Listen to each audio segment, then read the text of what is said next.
Assalamualaikum warahmatullahi wabarakatuh. Waalaikumsalam warahmatullahi wabarakatuh. Perkenalkan kami dari kelompok 4 yang terdiri dari Iqbal Sakti Pratama, Muhammad Noval, dan saya sendiri Nur Nadila. Lanjut, Bal. Nah, di sini kami akan menjelaskan tentang perkembangan konsep boy and girl. Nah, pengertian kehamilan adalah kata yang biasa digunakan untuk perkembangan janin dalam rahim dan merujuk pada masa tumbuh kembang janin dalam pada manusia. Selanjutnya akan dijelaskan oleh Iqbal Pratama. Kepada Iqbal saya persilahkan. Selanjutnya kita akan masuk ke proses kehamilan. Di proses kehamilan ada 3. Yang pertama ada fertilisasi. Fertilisasi adalah proses pembuahan umumnya terjadi pada ampula tuba. Di sini ovum akan dibuahi dalam 12 jam setelah ovulasi. Bila tidak ada ovum, akan mati dalam 24 jam dalam saluran reproduksi perempuan. Spermatozoa mengalami pematangan sebelum memenuhi ovum, yaitu melepaskan enzim corona penetrating enzim yaitu CVE untuk mencerna corona radiata dan enzim hyaluronidase untuk mencerna zona pellucida atau cakung telur. Selanjutnya masuk ke implantasi, yaitu proses melekatnya embrio pada dinding uterus dan menembus epitel secara sistem sirkulasi ibu untuk membentuk plasenta. Implementasi terjadi pada 5-7 hari sesudah fertilisasi. Selanjutnya masuk ke pembentukan plasenta, yaitu proses pembentukan struktur dan jenis plasenta. Pada umumnya, plasenta terjadi pada minggu 12 sampai 18 setelah fertilisasi. Hingga minggu pasca dimulai pembentukan pili coralis itu akan bertumbuh menjadi suatu masa jaringan yaitu plasenta. Selanjutnya akan dijelaskan oleh Novel.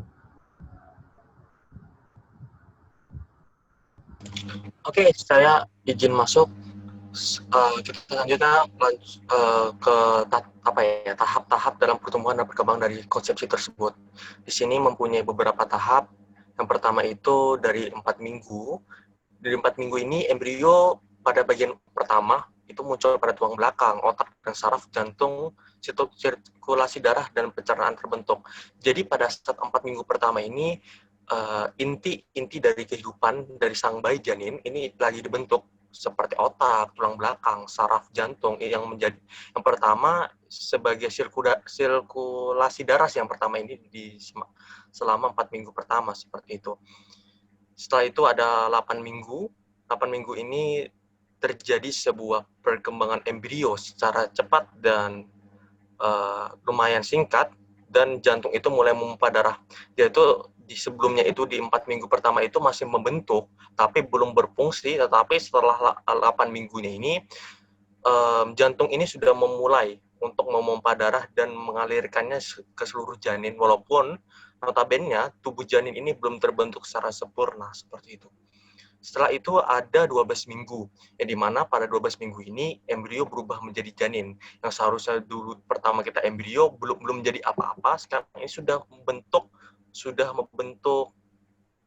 berbentuk janin, sudah memulai bentuk sebagai manusia sebagai umumnya.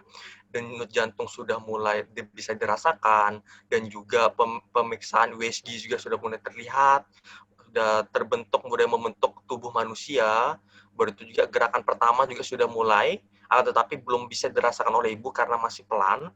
Setelah itu juga di 12 minggu ini juga sudah bisa ditentukan itu jenis kelamin dari sang bayi ataupun si sang janin tersebut, seperti itu.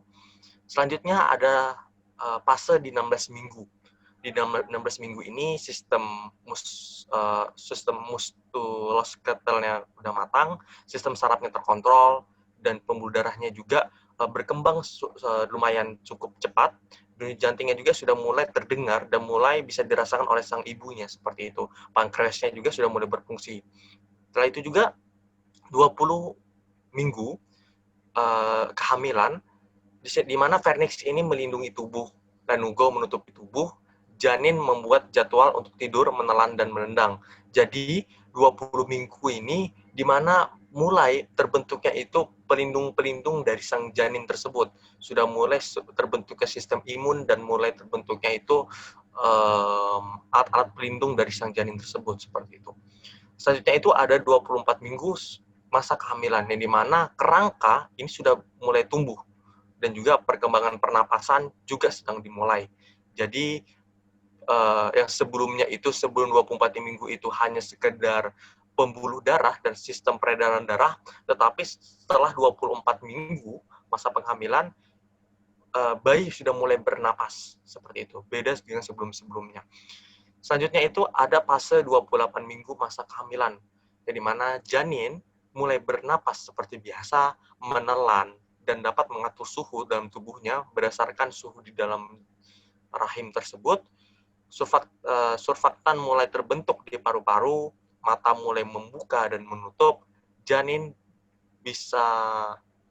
janin itu 2/3 bentuk saat lahir. Jadi itu janin ini sudah mulai terbentuk dengan bentuk aslinya pada saat melahirkan di 28 minggu masa kehamilan. Dan juga sistem-sistem yang berada di dalam tubuh janin pun sudah mulai konkret, baik itu dari sistem peredaran darah dan sistem pernapasan pada janin tersebut. Setelah itu ada 32 minggu masa kehamilan, yang dimana lemak sudah mulai terbentuk, daging sudah mulai terbentuk secara sempurna, yang dimana itu di bawah kulit, dan mulai dapat menyimpan zat-zat selain yang berada zat-zat yang pada saat diterima oleh ibu, mungkin seperti zat besi, kalsium, dan fosfor. Selanjutnya fase 36 minggu masa kehamilan, di mana bisa dikatakan fase terakhir pada saat kehamilan. Seluruh uterus digunakan bayi sehingga tidak bisa bergerak. Antibodi ibu juga ditransfer ke bayi untuk mencapai kekebalan untuk 6 bulan pertama sampai kekebalan bayi bekerja sendiri. Nah, jadi selama 6 bulan pertama ini masih tergantung dan masih belum bisa menyesuaikan kekebalannya. Tetapi setelah 6 bulan kedua, pada saat dari bulan 6 sampai bulan kelahiran, 3 bulan terakhir, maka bayi bisa mengatur dan bisa menimbulkan kekebalannya itu sendiri, walaupun notabene kekebalan itu tidak sekuat seperti anak-anak pada umumnya. Tetapi di kelas janin, kekebalan tubuh ini sudah mulai tumbuh seperti itu. Mungkin itu sih, bisa di next. Saya kembalikan ke moderator.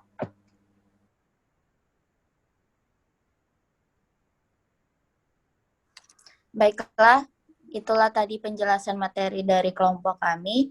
Kurang dan lebihnya kami mohon maaf. Wabillahi taufiq walhidayah. Wassalamualaikum warahmatullahi wabarakatuh. Waalaikumsalam warahmatullahi wabarakatuh. Bisa apa?